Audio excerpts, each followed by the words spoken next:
Welcome, everyone. It's so great to see such a lovely turnout like this on such a cold day. I'm just going to start, well, first of all, I'm going to start by thanking the donors who make this lecture series in honor and memory of Heshmat Moayyad possible. So thank you very much to those anonymous donors. And also thank you, of course, to the staff at the Department of Middle Eastern Studies and the Division of the Humanities who do so much and do so much overhead to make all this possible. So thank you to them. My colleague Pune is going to introduce our speaker, but before then I just wanted to say a couple words about Professor Moayyad, whom this series is in honor of. Many of you probably knew him as a friend and colleague or mentor or teacher. Some of you may not have, but he was really a remarkable man. He's really remembered as a scholar's scholar in many ways. And he did really diverse kind of work. So I'm thinking in particular of a lot of important work he did in text editing, especially connected to the hagiographical tradition, connected to Ahmad Jam, also known as the colossal elephant, for all of his spiritual feats. So he's done really important work on that tradition, including editing an important hagiography, a collection of letters that's connected to the descendants of Ahmad Jam, who are based out of his shrine. And also translations, so really important translations. He often collaboratively with his students. He has an important translation of hagiographical texts with his student Frank Lewis. He's done translations of modern literature with his students, short stories of Golshiri, and also lots of important edited volumes on topics ranging from poets like Amir Khusro and Parveen Ittisami to the Baha'i faith. So he's really active in all of these ways. And he was also just he was a formidable intellectual force, but also very warm and kind and gentle man. So he's we miss him very much. And it's so great we can get together and hear amazing scholarship in his honor. So that's it for my thank yous. I'm going to now invite my colleague, Pune, to come up and say some things about tonight's speaker. Thank you. Thank you, Austin. I would also like to thank all of you who are here today in person, especially my students, and on Zoom. And of course, the anonymous donor of the Heshmat Moayyad lecture series, the Department of Middle Eastern Studies, the department manager, Sarah Hill, and the department administrator, Salma Tahrani. And of course, my colleagues, Professor Thibaut Dubert, who was with us for quite a long time in the process of choosing the speakers of this series.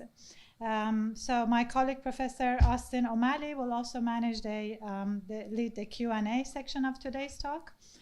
Today we are honored to have Professor Mohammad Tawakkoli Targhi all the way from Toronto, Canada, to talk about rights, civilization, and governmentality, the Cyrus cylinder, and equality rights in Cold War Iran, which, as I heard today, is one of his forthcoming books. So we are very lucky to hear it firsthand. There is so much to say about Professor Tawakkoli's many contributions to the field of Iranian studies, but due to time constraint, I will give you a brief summary.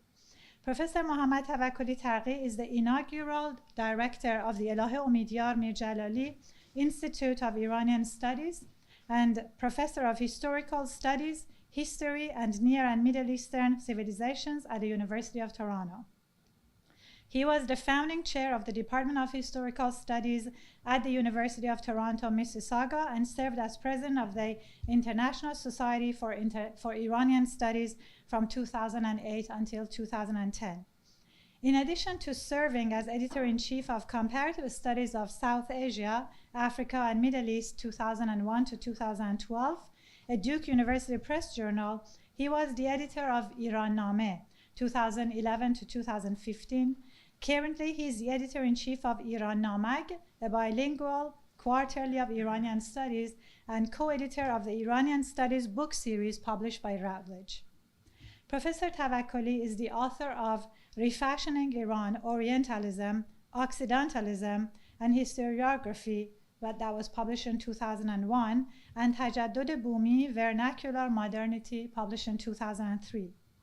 With critical introductions in Persian, he has edited Civilizational Wisdom, selected works of Ehsan Yarshater, that was published in 2015, Jahangir Amozgar, selected economics essays, that was published in 2015, and the Ain Daneshjuyan, the first University of Tehran student journal, that was published in 2016. Additionally, he is the editor-in-chief of Cinema Iranica and Women Poets Iranica, two digital research compendia. Professor Tavakkoli has published numerous historiographical articles in English and in Persian on Iranian modernity, matriarchal nationalism, biopolitics, governmentality, and clerical engineering. He is currently completing a monograph, one of the many, entitled Pathologizing Iran, which explores the emergence of modern diagnostic historical narratives and prognostic conceptions of politics. Professor Tavakkoli Taghi is the recipient of two outstanding Teachers Awards from Illinois State University, right here, from 1996, one in 1996 and the other 2001. And he has held visiting fellowships at St. Anthony's College in Oxford University in 1998, the Center for Historical Studies, Jawaharlal Nehru University in New Delhi, 1992 to 1993, and Harvard University, 1991 to 1992. He holds a BA in Political Science, a Master's in History from the University of Iowa, and a PhD in History from the University of Chicago, I believe, in 1988. Welcome back to your alma mater, Professor Tavakkoli. Thank you. Thank you, everyone, for being here, and thank you for the generous introduction. Thank you, Austin, and thank you, Pune. For me, University of Toronto, University of Chicago is like home, and often when I'm talking about University of Toronto, I say University of Chicago. And this happens so frequently that often I think that maybe this is the beginning of Alzheimer. But this displacement, condensation of the two places is sort of a feature of everyone's laughter. Oh, Mohammed, once again, you said University of Chicago instead of saying University of Toronto. Truly, University of Chicago has been an intellectual home for me.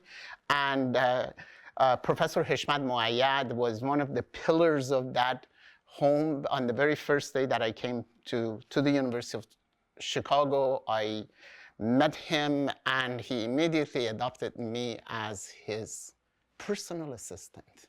And he used to run the Persian Poetry Nights monthly project, and he would come with 100 pages of poetry selected on Parveen Ehtesami and this and that poet, and said, could you photocopy these and bring copies for everyone that is attending? And I had to often pay it out of my empty pockets. So I really have this, but it was a relationship, a really enduring relationship, really great, productive, and learned a lot from interaction with him. Also, University of Chicago, John Woods, Bruce Craig, and of course, our colleague here, Fred Donner, have been pillars. And actually from Professor Donner, I learned how to put together my lecture notes and outline of lectures that I would get and distribute to students. And I learned that being his TA for Islamic civilization. The last time that I was in Chicago was in 2019 on the occasion of the passing of Professor Moayyad and a memorial conference on his behalf. and a conference that was organized by my classmate, friend who worked in the library with me, Frank Lewis, and I was deeply saddened to see that he has also passed away. Before I start, I have a couple of confessions. One is that the lecture that I put together accompanied a PowerPoint presentation with many images that I spent a lot of time putting together, but this morning it totally crashed. And I decided that I'm not gonna reload all of this and the anxiety of bringing it here and trying to deal with the problem of presentation and whether it's gonna work or not.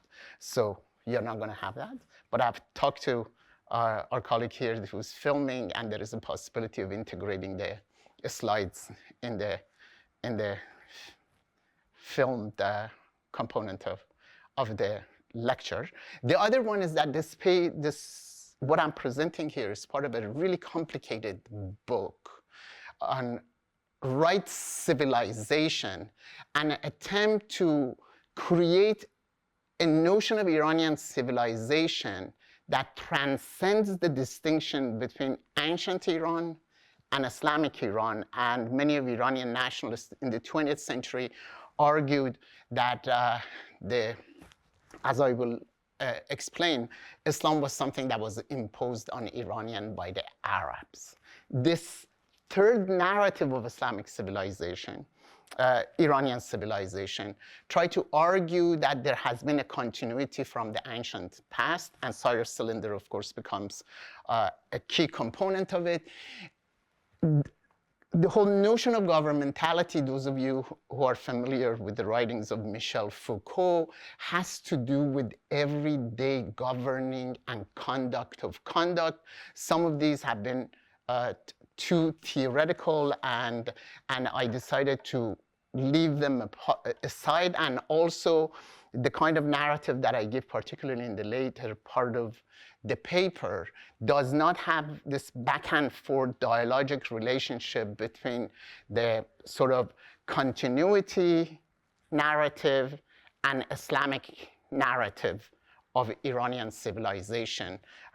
Thus, forgive me for that sort of simplification, but I'm here to address any kind of questions that you have with more complicated aspects of this problem. My paper starts this way. More than 45 years ago, during Rosh Hashanah in 1971, Lutfullah Hay, the head of the Iranian Jewish Council, addressed his Iranian Jewish sisters and brothers and made a request. When you gather in synagogues, open the holy book of Torah and read chapter 1 of the prophet Ezra and chapter 45 of prophet Isaiah. Once again, you become aware of the spiritual and celestial splendor that the Lord has bestowed upon Cyrus the Great.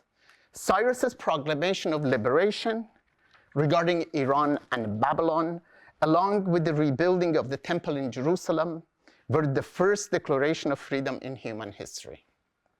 Fortunately, we, the descendants of the liberated slaves of Babylon, carried this message from the depth of centuries to the 20th century world, a world that, despite all the publicity and propaganda surrounding justice, equality, and human rights, remains filled with oppression, cruelty, injustice, and discrimination. During this address, Lutfullah Hay, who served as the Jewish representative in the Iranian parliament, explained that the sacred texts of Jewish prophets were the trusted guardians of the invaluable and ancient foundation established by Cyrus the Great, حافظ امین یادگار پر ارزش و کهنسال. 4 years after Hay, in 1975, Yusuf Cohen, another Jewish parliamentary deputy, addressed his colleagues in anticipation of the Human Rights Day on December 10th, stating, "While a quarter of a century ago, the world felt intellectually compelled to issue the Declaration of Human Rights, 25 centuries ago, the founder of the Iranian imperial ethos not only declared, but enacted the principles of human rights. As a result, the Iranian nation views Cyrus's historical proclamations as the most enlightening page of its golden and glorious history. If Iranians remember their past with pride and satisfaction today, it is not because of its conquests and victories, but because the Iranian order at its inception was characterized by its respect for human rights." This civilizational narrative was conceived during a moment of danger in World War II, when the Allied forces invaded Iran, forcing Reza Shah Pahlavi to abdicate in favor of his son Mohammad Reza Shah. The August 1941 Anglo-Soviet invasion, like the 1907 Anglo-Russian partition of Iran, made the question of how to govern and safeguard Iran's national sovereignty and territorial integrity the most significant, yet divisive political riddle. How do you do it? In the years that followed, amidst rising internal political, ethnic, religious, linguistic, and ideological tension, Iranian lawyers, diplomats, academics, and security officials increasingly recognized the practical utility of a constitutionally sanctioned equality, right, law, and order approach to governance. This shift was triggered by the reactivation of the dormant Article 8 of the 1907 Supplementary Constitutional Law, which states, "All citizens of Iran have equal rights before the state law."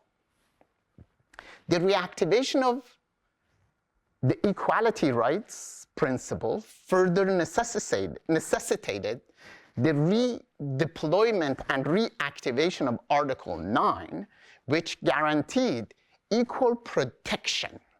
All individuals are protected and safeguarded in respect to their lives, property, homes, and honor from every kind of interference.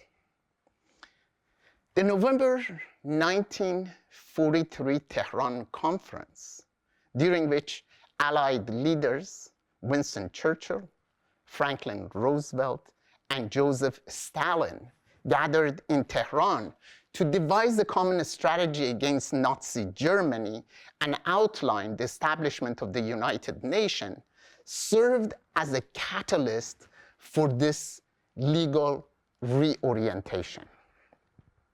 The primacy of equal rights and equal protection in the post-war period was the reversal of a constitutional condominium between two overlapping but irreconcilable rationalities and legal norms embedded in the 1907 Supplementary Constitutional Laws. The heightened focus on equal rights amendments, however, necessitated the disregard for Article 1 and 2 of the Supplementary Constitutional Laws, which established Iran as a Shi'i nation and mandated the creation of a Mujtahid Council to ensure all legislations align with the Sharia.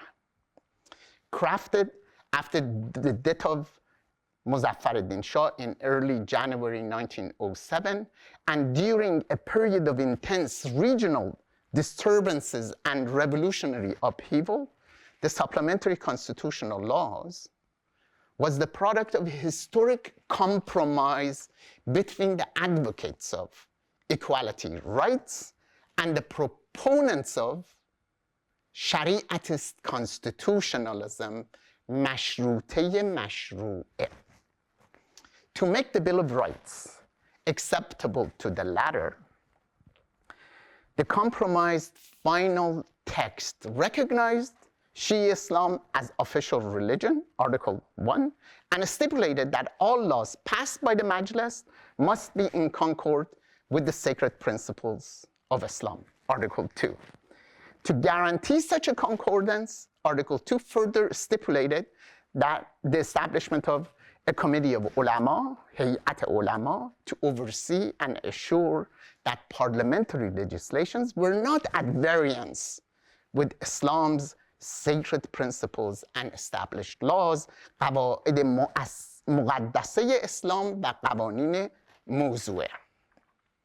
The staunch anti-constitutionalist Muhammad Ali Shah, who succeeded his father, was compelled to sign the supplementary constitutional laws on 9th of October 1907, more than a month after the Anglo-Russian division of the country into British and Russian spheres of influence.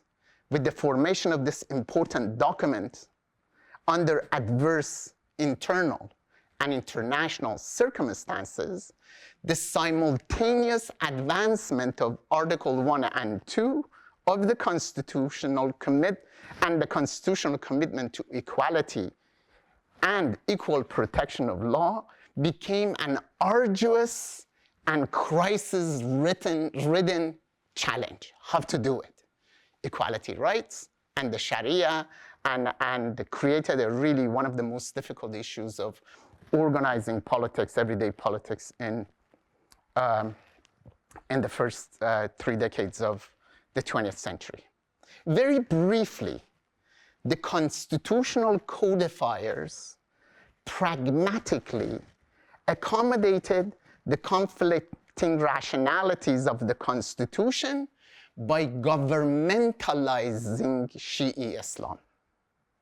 The selective subsumption of the Sharia, integration of the Sharia and Sharia courts, enabled the Iranian codifiers to secure the country's judicial sovereignty by concurrent establishment of a unified civil code that was largely the Sharia laws, and formal abrogation of all the extraterritorial concessions that Iran had given to foreigners by May 1928. And this development itself was a really marvelous political development of how lawyers, politicians, and legal scholars worked together to make this possible. During this period, Ministry of Justice provided Shiism with a centralizing and codifying institution that it did not lack. In a larger argument that I have, what we see in the Islamic Republic after the revolution, the foundational labor of it was done by these legal reformers in the first 2-3 decades of the 20th century, who tried to create a national civic and commercial and personal laws. To safeguard Iran's territorial integrity and internal security in light of the emerging post-World War II international order, Iranian lawyers and diplomats conversely aligned the constitutional principles of equality before the law and equal protection with the 1941 Atlantic Charter and the 1945 UN Charter. With the ratification of the 1948 Universal Declaration of Human Rights, Article 8 and 9 increasingly became fundamental constitutional principles for legal, social, and political conducts in the post-World War II Iran. What you see in the second phase is that these articles, the Iranian constitutional laws, are linked to international sort of legal developments. And an important part of this argument that I make is that you cannot just do a nationalist silo kind of Iranian history, intellectual history, political history, legal history. There are really significant international, global, regional contexts that must be taken into account when you're writing on any topic in modern times.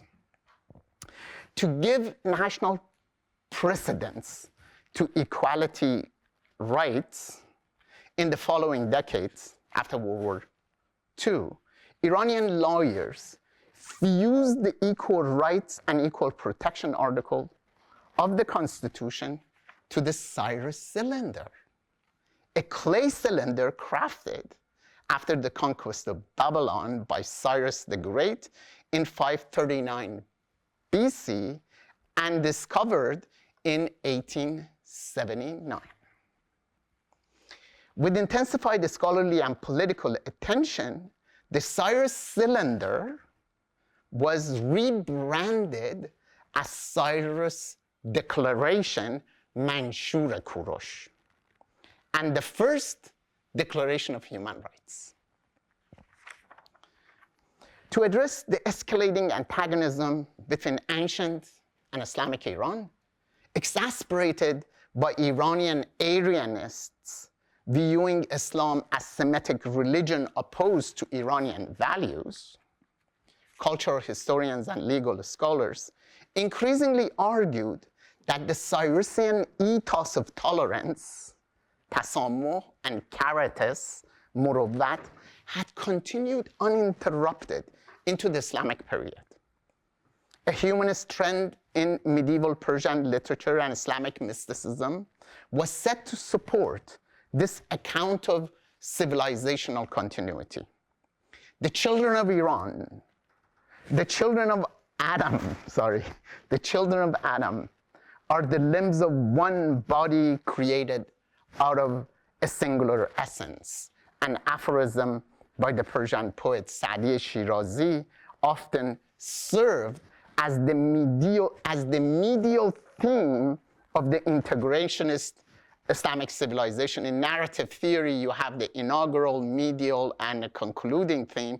And so the middle, the Persian poetry, becomes linked to the Cyrus cylinder and then moves into a civilizational continuity account.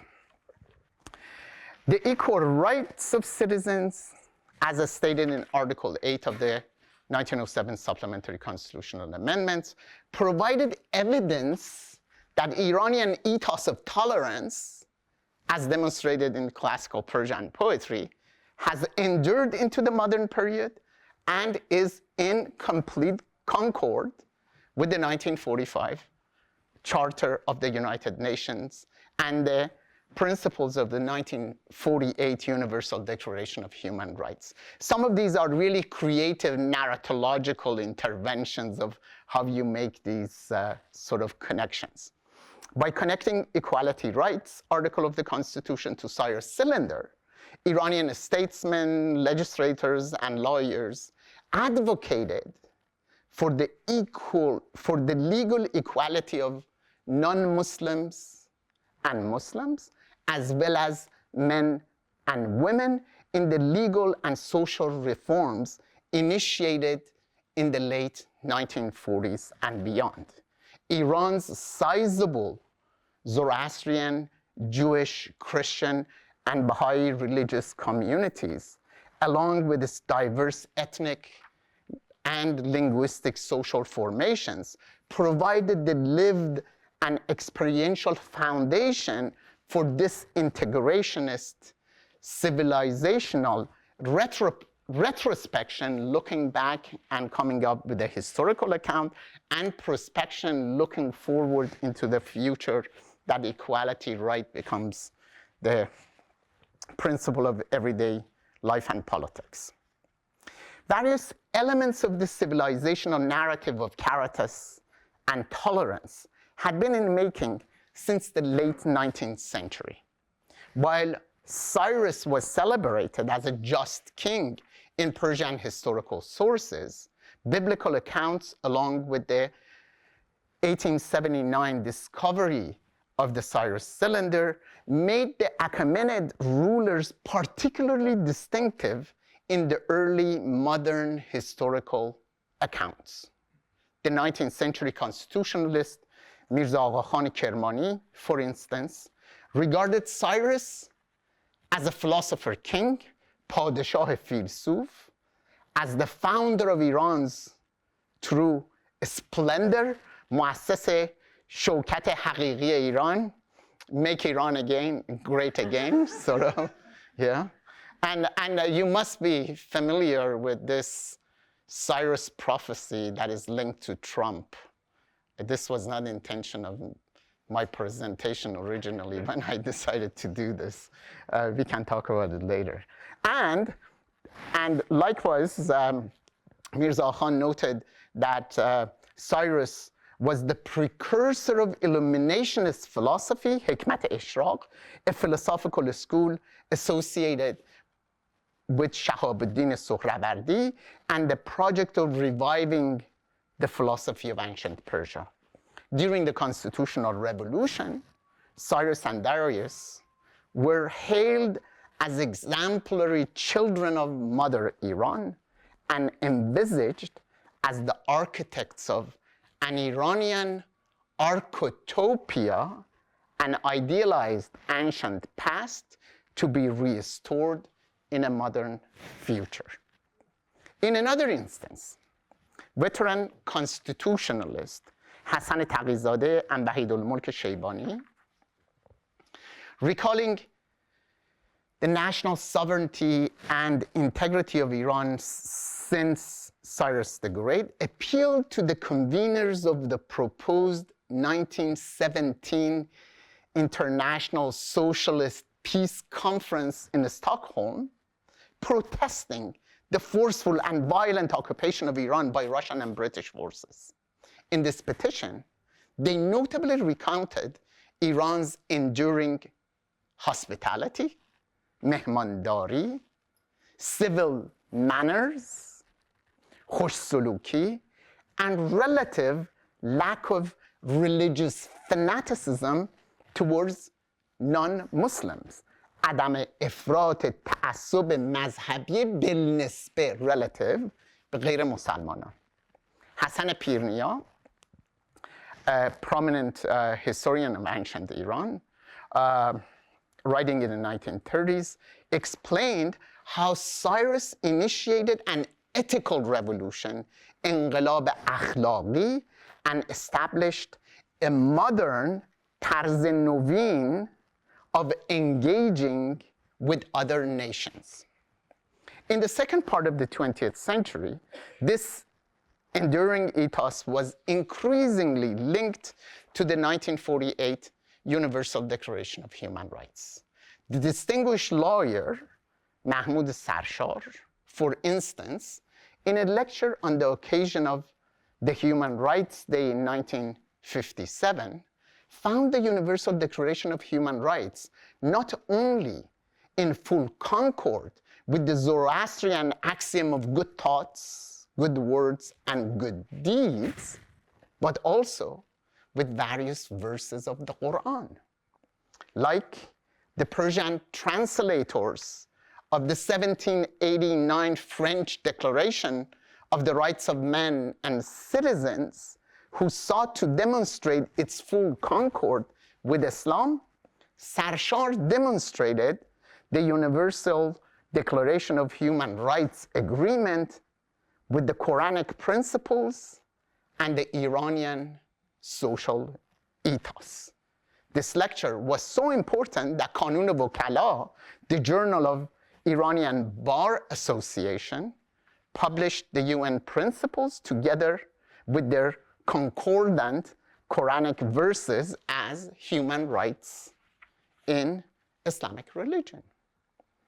During this generative period of human rights discourse in Iran, numerous Persian articles and books explored how Islam and Iranian culture embodied the principles set out in UN declaration.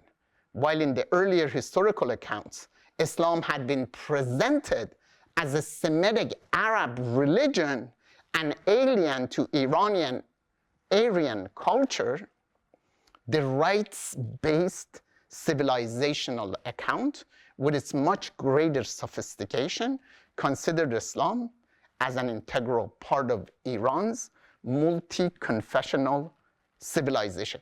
During this period, and this is part that I've also taken out of this presentation, is this how the rights-based argument and this continuity from Cyrus to the Shah led also to the refashioning of Islam and making Islam sort of a human rights-based kind of civilization, but also what Michel Foucault had characterized on the eve of the Iranian revolution as political spirituality, this undercurrent of attempt to link the ancient Iran to Islamic Iran, tapping into the humanist trend within the Persian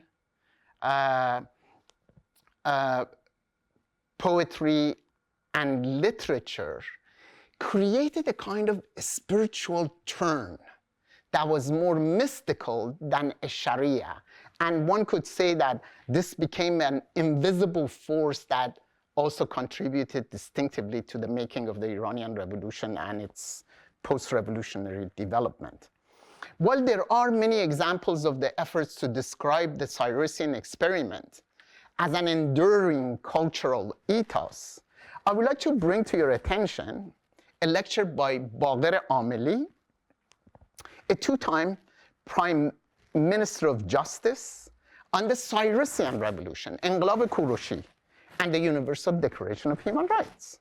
Ameli explained that the Cyrusian Revolution in governance was founded on care, affection, and attention, and in general, on the governance of hearts. سلطنت را بر مهر و محبت و نوازش فرمان برداران و به طور کلی حکومت بر دلها قرار داد. Not through punishment, but winning hearts. Due to this significance, according to Ameli, Cyrus's revolution in governance was cited in the holy books of Jewish religion, referring to the drama of Cyrus's birth as recounted in Xenophon's Cyropedia. Ameli remarked, "It is significant that a person whose rights were violated and who was condemned to death before birth was so life-approving for humanity." Explaining the common tenor of Iranian civilization, Ameli further elaborated that Iranian education, or even better, Cyrusian education, which never left the people and the nation of Iran, was based on truth-seeking and justice-loving haq talabi and edalat dusti. After citing numerous verses to this effect by classical Persian poets, Ferdowsi, Saadi, Hafiz, and many others, Ameli explained, if it would be possible to interrogate our hearts, that is, Iranians' hearts, it would be evident that human adoration and love are engraved in the soul of each Iranian. انسان دوستی و محبت بر روح هر ایرانی عجین است. Ameli who had recently returned from the United States, observed that the hippie counterculture and the slogan of "make love, not war" generally resembles the love that is pervasive in our literature. One of the best slides that I had to show was the linkage between the hippie counterculture of make love, not war, and the Cyrusian ethos. A love, he continued, a love that transforms men into humans. Concluding his lecture on human rights and the enduring Cyrusian education, Amelie argued that respect for humanity, acceptance of equality, and fraternal behavior, which is pervasive in Iranian literature, is evident in the axiom, caritas towards friend and tolerance of foes، با دوستان مروت، با دشمنان مدارا. Viewing himself as the inheritor of the Cyrusian legacy, the Shah often mentioned the Cyrus cylinder in his speeches in 1960s and 70s. At an Iranian Studies Congress in Tehran in August 1966, for instance, he stated that, quote, "From its inception, our civilization and culture was a humanist and cosmopolitan bashari و jahani civilization and culture." He further remarked that Iranian thinkers, philosophers, mystics, authors, and poets always had a humanist and cosmopolitan perspective, did bashari و jahani, and always viewed the entire world from a spiritual, moral, and humanitarian aspects. Referring to the Cyrus cylinder and the establishment of the Persian Empire, he argued that instead of unconditional domination, Cyrus proclaimed liberty and respect for the rights and beliefs of individuals as the foundation of government. آزادمنشی و احترام به حقوق و معتقدات افراد را اصل حکومت اعلام کرد.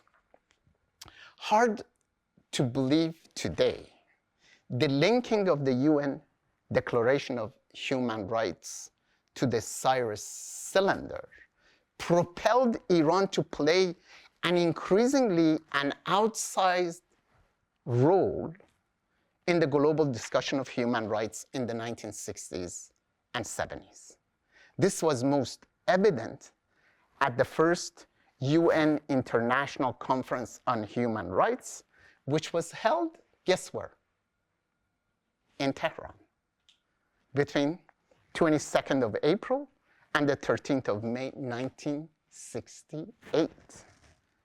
With the assassination of Martin Luther King just a few weeks earlier, and the Prague Spring in full bloom, this conference was dominated by, quote, an Asian African bloc that commanded vastly more votes and considerably more intellectual energy than the Europeans and North American participants. Designated as the chair of the UN Commission on Human Rights in 1965, during the Tehran conference, Ashraf Pahlavi, the Shah's twin sister, was characterized as confident, tough, and aggressive spokesperson for the third world. In his welcoming address, Mohammad Reza Shah reported, quote, "My compatriots are profoundly aware of the historical importance of the meeting which is opening today under the auspices of the United Nations. They are very proud that their country should have been chosen as the host of the first International Conference on Human Rights. This pride, their pride, is more legitimate in that, in their view, a remarkable coincidence underlies this choice. For I need hardly to tell you that the ancestor of a document recognizing the rights of man was promulgated in this very country by Cyrus the Great. After a decade of preparation, the Iranian government designated the Iranian year of 1350, which spanned from the period of March 1971 to March 1972, as the year of Cyrus, Sal Kourosh. As noted on the invitation letters, during this year, world leaders were invited to an impressive celebration, quote, on the occasion of the 2500th anniversary of the founding of the Persian Empire in the hands of Cyrus the Great, who issued the first Declaration of Human Rights. Via its identification as the first Declaration of Human Rights, the Cyrus cylinder served as a pivotal icon for the celebration at the ancient city of Persepolis, a monumentalized site that has played a crucial role in the making and remaking of modern Iranian historical imagination. After this celebration, a discussion about changing Iran's confessional calendar, religious-based calendar, which was based on the hijrah of the Prophet Muhammad, moved to the forefront of the national political agenda. If we are an integrationist and your religious belonging doesn't matter, why are we using the Hijri calendar, which is confessional? In a joint session of the Iranian parliament on March 14, 1976, the deputies voted to change the foundation of the Iranian calendar from the Hijra of Muhammad in 621 to the ascension of Cyrus to the throne on 559 BCE.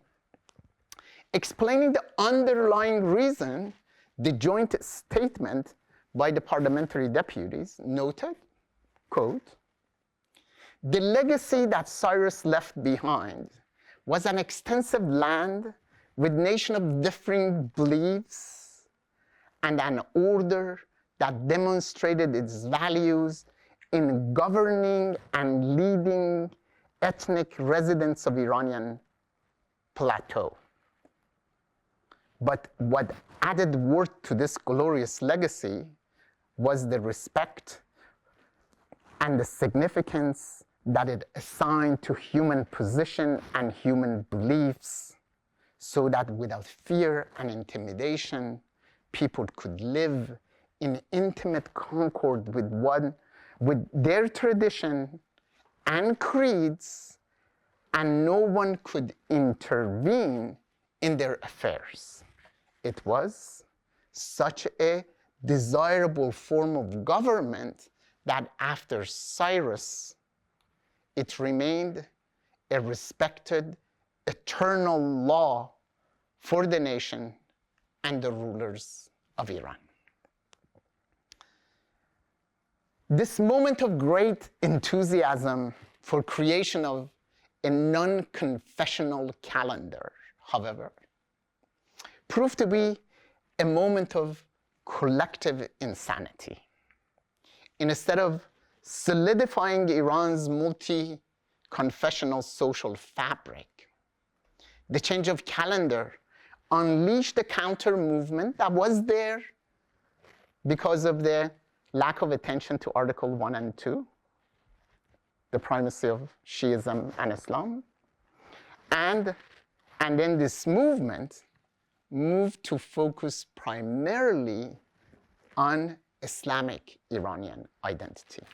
With the intensification of the opposition against the Shah, who was popularly viewed as the mastermind of this calendaric change, the Cyrus and discourse on human rights ironically hastened the downfall of its powerful proponent and led to the rise of a confessional state in the aftermath of the Iranian Revolution of 1979. Everything in the story that I told was very romantic with a tragic ending. So that's it. Thank you, everyone, for your patience to listen to my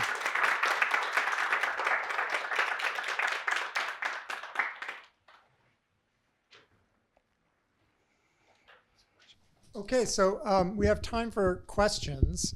The way we're going to do this for the benefit of the folks on Zoom, because they can only hear us if the person who's talking talks into this microphone, is that people can raise their hands and I'll ferry the microphone to you and you can ask your question, and then I'll run back up here and I'll give it to Professor Tavakoli Tariq.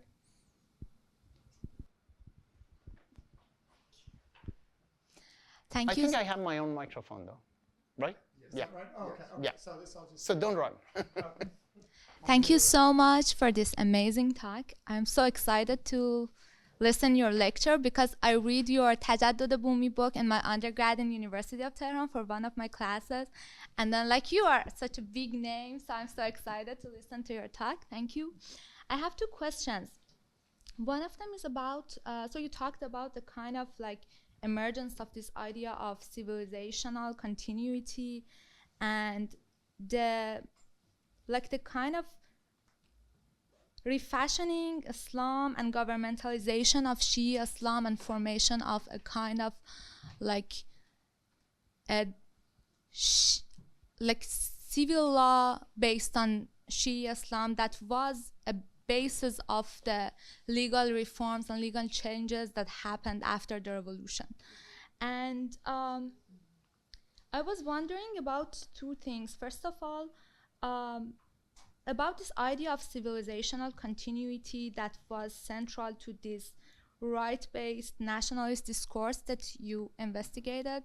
How can we think about this, like whether, like, I'm not sure if we can think about it or not, but can we think about this idea of civilizational continuity in the kind of like Shi'i nationalist discourse of Islamic Republic after the revolution?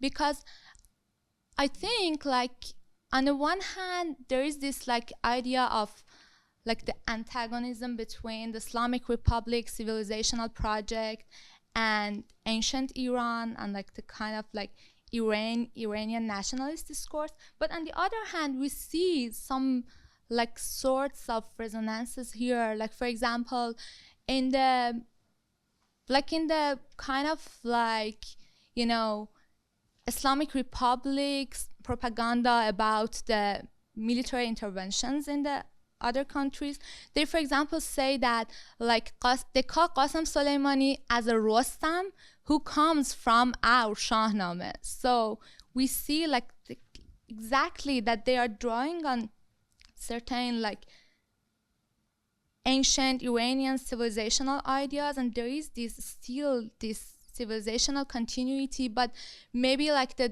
difference is that I can see that like we have a right-based civilizational discourse in the period that you investigated, but here it's like it is also a civilizational project, but it's more interventionist rather than like a right-based kind of project. But I wonder about like to what extent we can think about this idea of civilizational continuity and also its relation between like, because you look at the roots of governmentalization of Islam and changes in the Islamic discourse, like all of the changes that happened after the revolution, you argue that we can look back and kind of like looking at their genealogies in the Second World War changes that happened. But also the second question is that you elsewhere argue about kind of pathologizing nationalist discourse and the emergence of the discursive formation of Iran as a motherland, as a suffering mother, as a mother who is sick and who needs to be cured by her children, and then the idea of a kind of medicalized conception of politics in the early 20th century. So I wonder about whether we can think about how can we think about the relationship between that kind of discursive formation of Iran and that medicalized conception of politics and this right-based account that you are exploring in this project. Very good. Thank you for your amazing question. Do we have a couple of hours to respond? First of all, this civilizational continuity particularly was launched as an attempt to address equality of Muslims and non-Muslims and men and women. And so this was the primary. So it's different from the post-revolution, radically different from post-revolutionary, that is a confessional state, is a Shia state, and minorities do have rights, but often are not really considered as equal citizens. So the civilizational continuity by linking UN Charter, Declaration of Human Rights to Cyrus cylinder and linking it to medieval Persian literature wanted to say that regardless of which religion you believe in, it doesn't really matter. We are all Iranians. We are connected through our hearts and Cyrusian education, and we are equal. The Islamic Republic is different. Islamic Republic likewise taps into this grandeur conception of Iran, and one could say that this imperial complex that is part and parcel of this narrative of civilizational continuity is also embedded in Islam, and also many of the people who became the architects of the Islamic revolution were familiar with all the concepts discussion that was happening concerning this civilizational continuity and sought to integrate it into the politics of the Islamic Republic. But the fundamental difference, regardless of all the similarities, is that this is a Shia nation. Goes back to Article 1 of the 1907 supplementary constitutional law that was increasingly marginalized and ignored, and because of that, Iranian religious class, the Shia scholars, increasingly came to charge that the Shah was anti-constitutional, does not conduct the affairs. While rights were very important, but they were doing that in violation of Iranian constitutional law, because all laws have to be based on Islamic Sharia.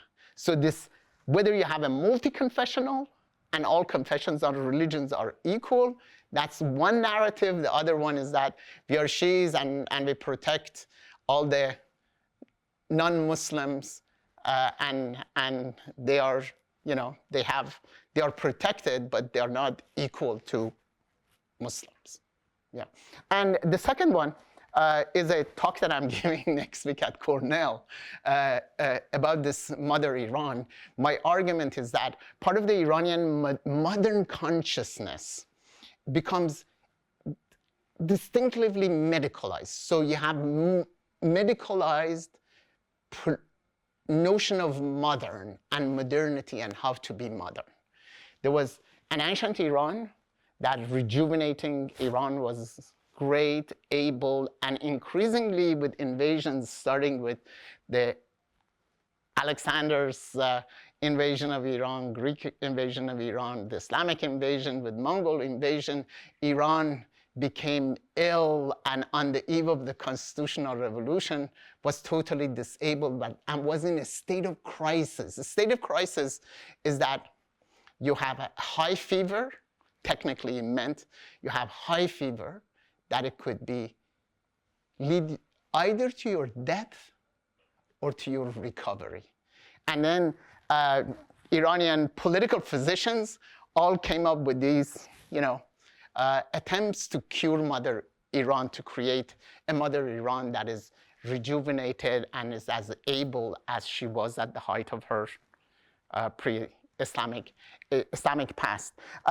These two sometimes converge, but the discourse, the narrative is radically different. What is interesting is in the post-revolutionary period, instead of a medicalized political discourse, an engineering conception of politics emerges that sort of, rather than curing Mother Iran, is to reconstructing, and then a large set of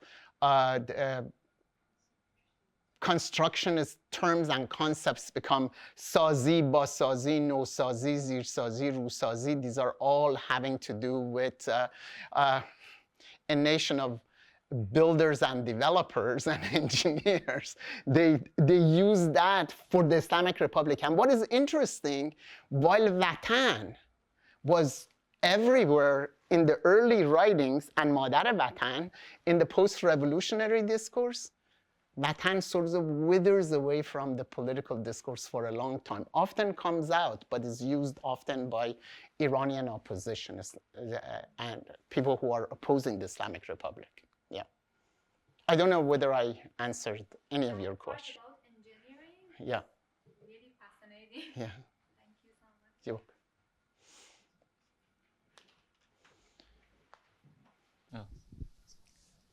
Okay. Thank you. Thank you. Raise your hand, right? Yeah. You're the Okay. only- Okay. Did someone else raise their hand? Someone else did. Okay. Thank you very much. It was a fascinating presentation, like all of your publications. It was really thought-provoking. As I understand from your talk, you think that there was a tension between those Iranians who were arguing for kind of an equal understanding of Iranianness, and those who are imagining Iran as an equal nation, egalitarian society, and those who were imagining Iran as a Shiite society.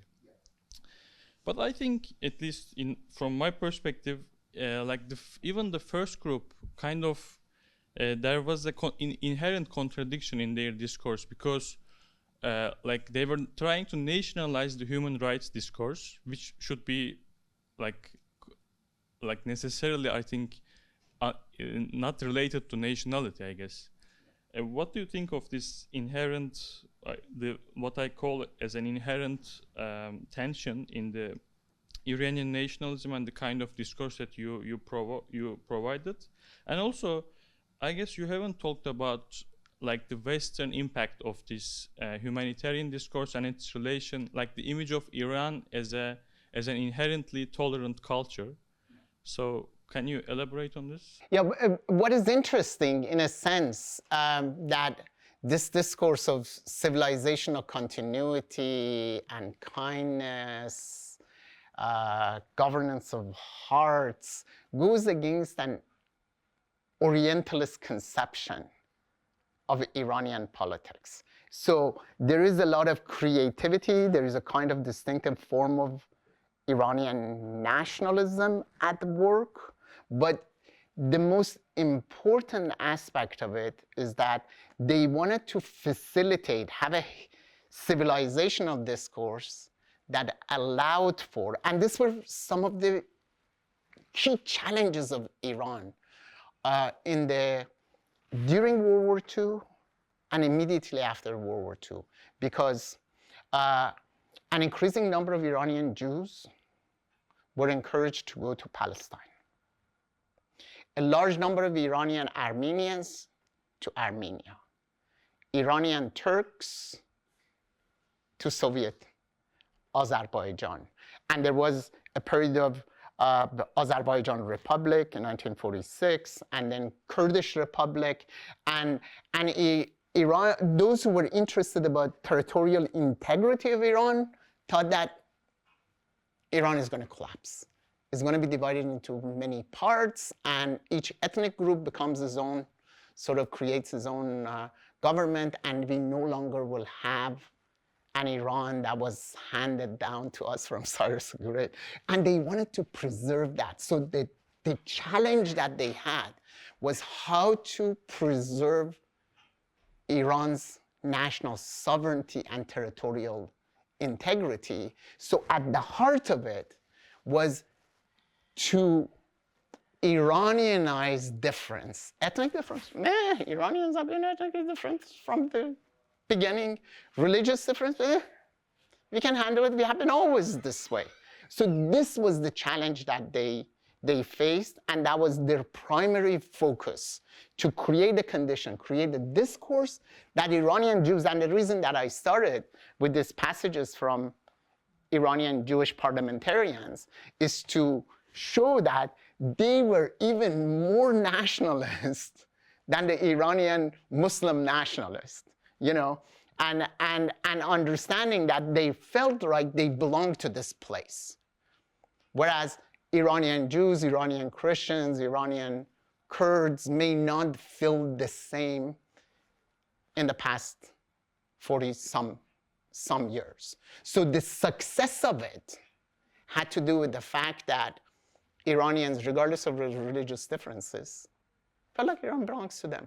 This is their country. And also what is interesting, and the poetry reading at the University of Toronto became a really great exercise of highly diverse, religiously diverse group of people who come. They all loved Saadi, Hafiz, Ferdowsi, and all that.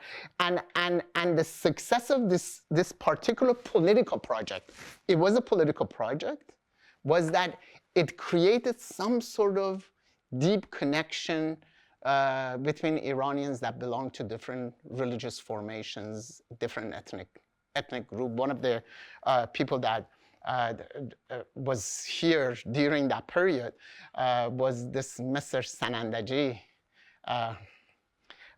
who was a nationalist Iranian Kurd, but at the same time was very proud of his Iranianness and proud of Persian poetry. So the project was successful at certain level, but failed at the end politically. But what is also interesting is that this period created an intense amount of writing. It's really impressive. And when you compare it to other places, I don't think one sees it.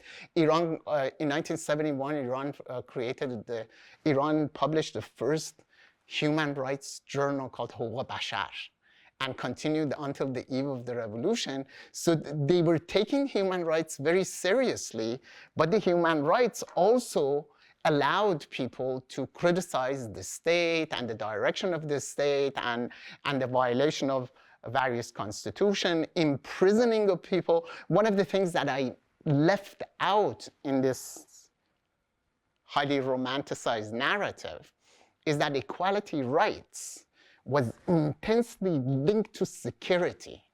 That is, you respect others, and if you don't, you end up in prison.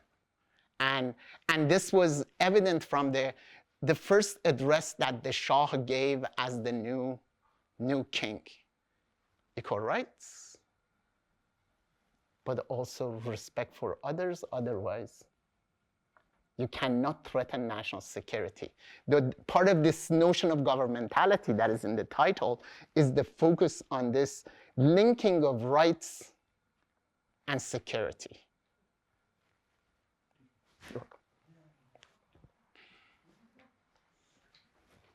My good friend, lovely to see you. It's great to see you again also. I'm wondering about, well, first of all, this you're talking about a very potent symbol. Even in today's Iranian politics, every faction of Iranian politics is eager to appropriate the symbolisms of cylinder, and whether they are monarchists or secular liberal or even Ahmadinejad, a very conservative politician of the Islamic Republic. He was very eager to have his photos taken with the cylinder when it was lent by the British Museum to come to Iran. But I'm wondering about other potential linkages. How can this be viewed instead of through the lens of original human rights document of Iran, maybe through an original document of cosmopolitanism of Iran? And could that also have some linkages to the concept of adab, which emerges later through the Persian Empire and becomes a cosmopolitan kind of a phenomenon? So. No, definitely the cosmopolitanism is an important part of it. Cosmopolitanism also means multi-ethnic, multi-confessional, multilingual, and you're not pushed away because you're speaking in a different tongue and you have belonged to different religious formation. And in a sense, the inner mosaic of urban Iran that I experience, close proximity and dealing of Iranian Armenians, Jews, and Muslims, even in the bazaar, there was something there. One can call that sort of cosmopolitan. It was sort of multi-ethnic, multi-confessional, but it was also cosmopolitan in the sense that you didn't have this closed community of yourself, and you were always aware of others, worshiping differently, speaking in different tongues. In the neighborhood of Tehran, for me, it resembles very much like Chicago that I experienced in the 1980s. As you go from one neighborhood to the other, people speak in different tongues, and stores, some are Polish, others are Indians, others are Pakistani, and then this coexistence. And that's the heart of it. But since World War II, the term that became really important to express that was through notion of حقوق بشر or human rights. And human rights was used to link the problems of their own day to ancient Iran and create this glorious sort of account. It's highly romanticized, but that romanticism also had some actual practical impact on the way people thought of themselves. And I think there is a lot of transference of that mode of thinking on the Islamic Republic. And you have seen also in response to the Islamic Republic, this kind of attempt to recover Islamic spirituality, various mystical aspect of Persian literature is moving to the forefront as a compensation and as a move away from a Shariatist state. I don't know whether I responded to all of your questions. Yeah, but adab is what is called Cyrusian revolution, Cyrusian education. Adab is an important part of it. Adab means conduct of conduct. You learn through education, rather than having someone hit you in the head, through education that you have to respect others. Adab means sort of becoming educated through poetry, and through poetry, learning. And many Iranians, their conception of religion is not based on the Quran or the Sharia or the Hadith, is based on poetry that they recite at home. So that's part of the adab. Adab is sort of education, literary education, and that literary education was fundamental. And I worked with the whole notion of adab as how conducting people's conduct. The governance, governmentality, means conducting conduct, and one way is through sort of sheer force and the fear that you will be imprisoned, and the other one is that you want to show that you're educated and you're this and that. It's soft power, yeah.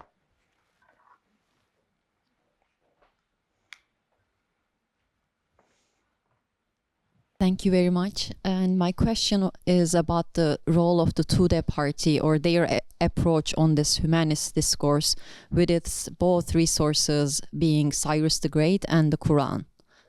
Tudeh Party was an aspect of part of this larger book project.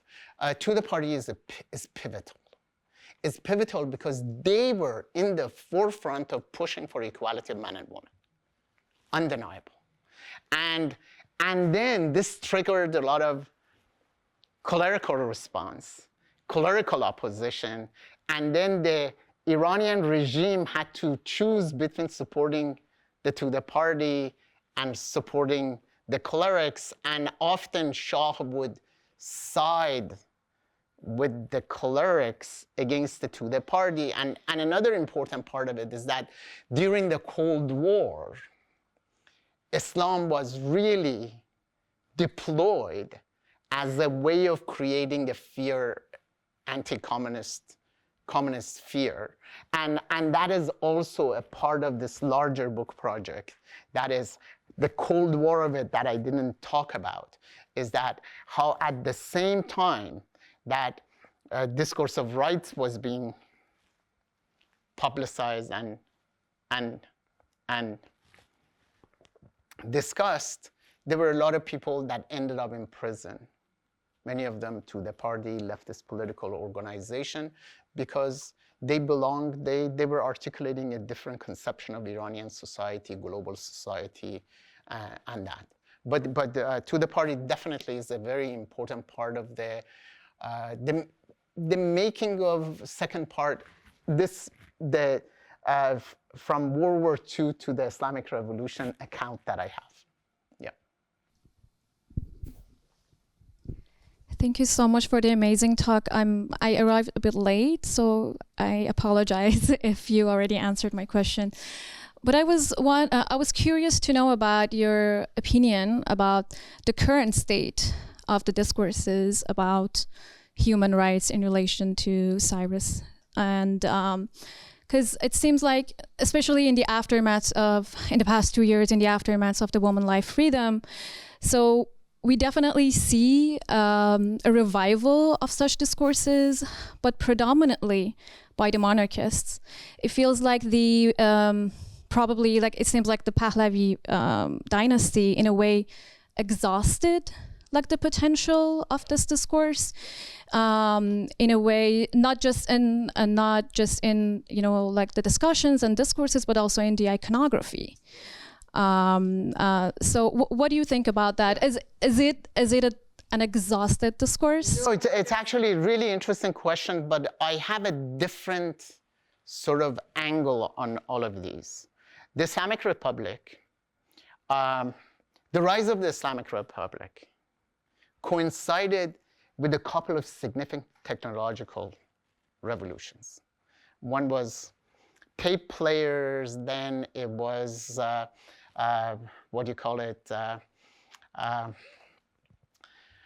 recording of films, video cameras and camcorders and the recorders. And what happened is that the kind of political discourse of the Pahlavi period that was public in the post-revolutionary period went home.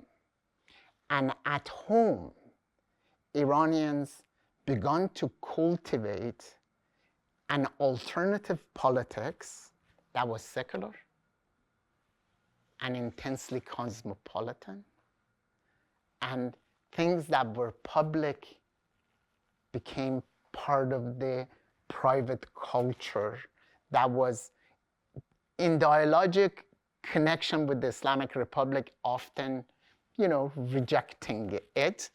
And I see particularly the women's movement is the kind of experience that this homecoming of secularism, homecoming of cosmopolitanism has had, now created a reality that, unlike the Western conception of secular, that is, secularism is in public, Iran has created a secular that emerged in private and increasingly is going public. And the women's movement is the best case, that people, women, encounter patriarchy at home, with their brothers, with their father, and then take it into the neighborhood, into their kuches, into the alleys, and then into the squares of the city and the national scene. So how I see it is that the Islamic Republic, because of its focus on Shiism and Sharia and all that, has given rise to one of the most secular and cosmopolitan generation of Iranians. And you can see it in the people that I see in Toronto, everywhere that I go is there. And I see it also in public demonstrations in Iran. So in a sense, you have an official history, and then you have an history that often doesn't get narrated. People think that, they destroyed the women's movement. No, they didn't. It goes back home and then comes back again with more ferocity, with more strength. And on the other hand, also, I think the Iranian monarchists tried to monopolize and write the women's life liberty movement and identified with themselves, but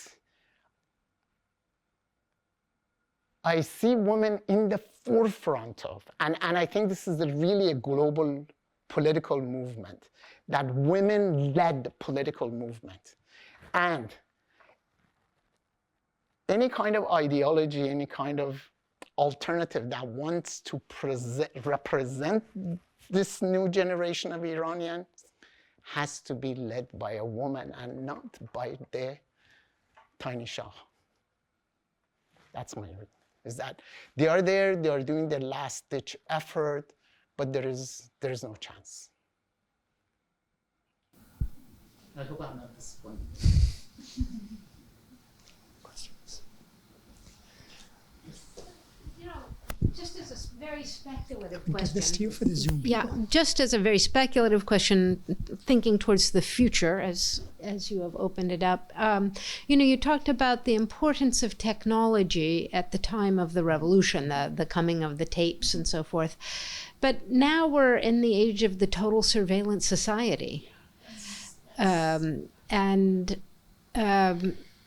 seems to me that poses a great, I'm in love with the concept of the revolution that went home and then burst forth again.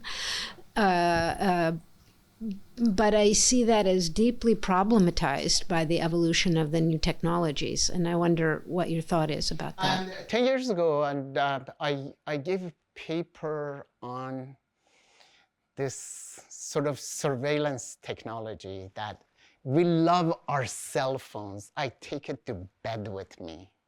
I pay for it, it's dearest to me, my laptop, all of you. I mean, they're the closest thing to you, but they are instruments of surveillance. You pay to be surveillance. That is true, is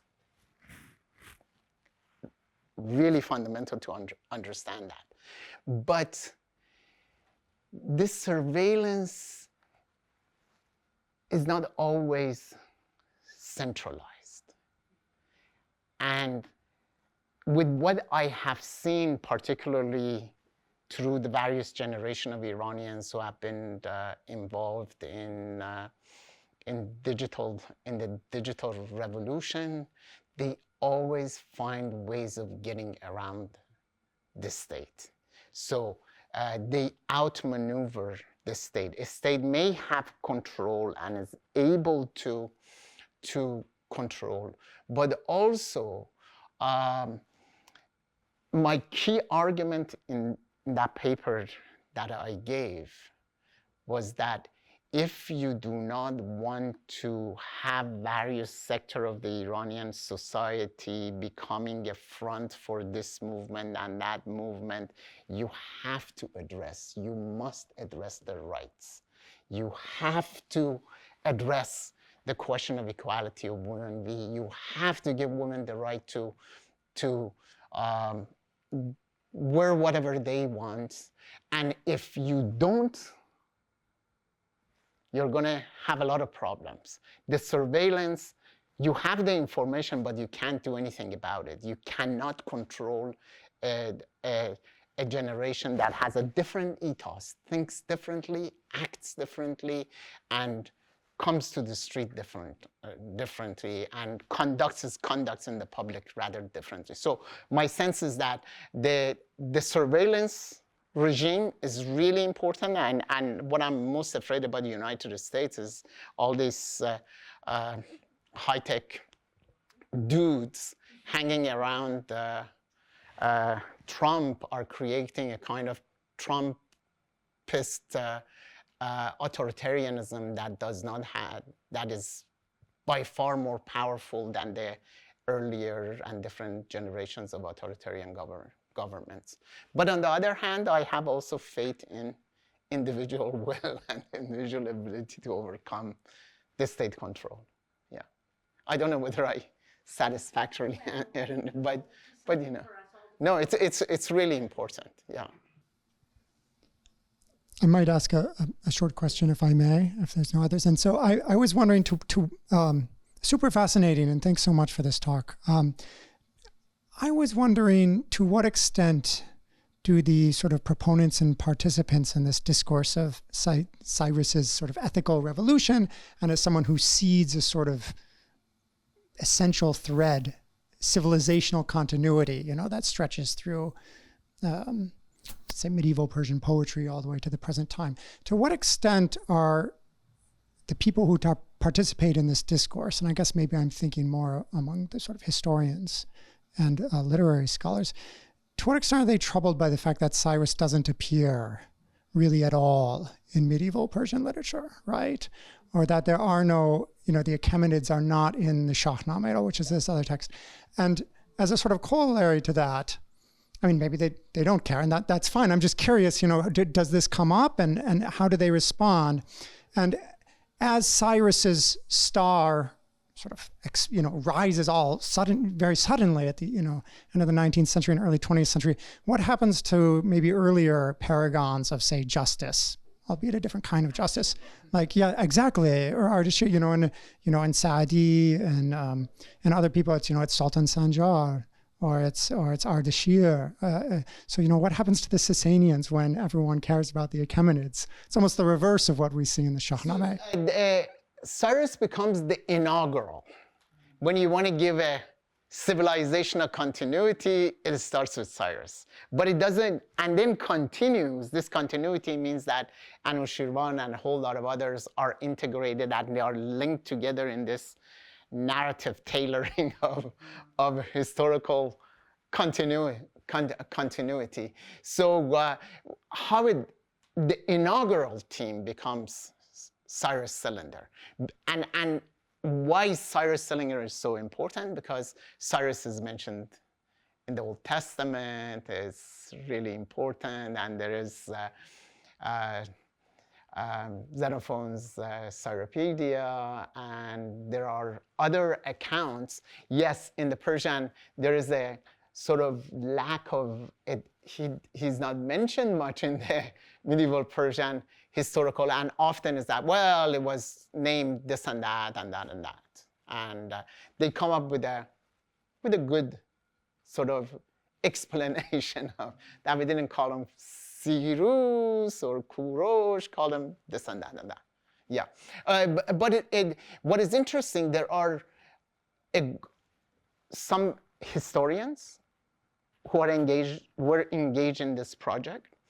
There were a lot of literary historians and legal historians. The legal historians wanted to create a kind of, again, committed to equality rights, and they used all of these, and the linkage, I mean, within Declaration of Rights, 1948 to Cyrus Cylinder is really rather creative and inventive and fictive to some extent.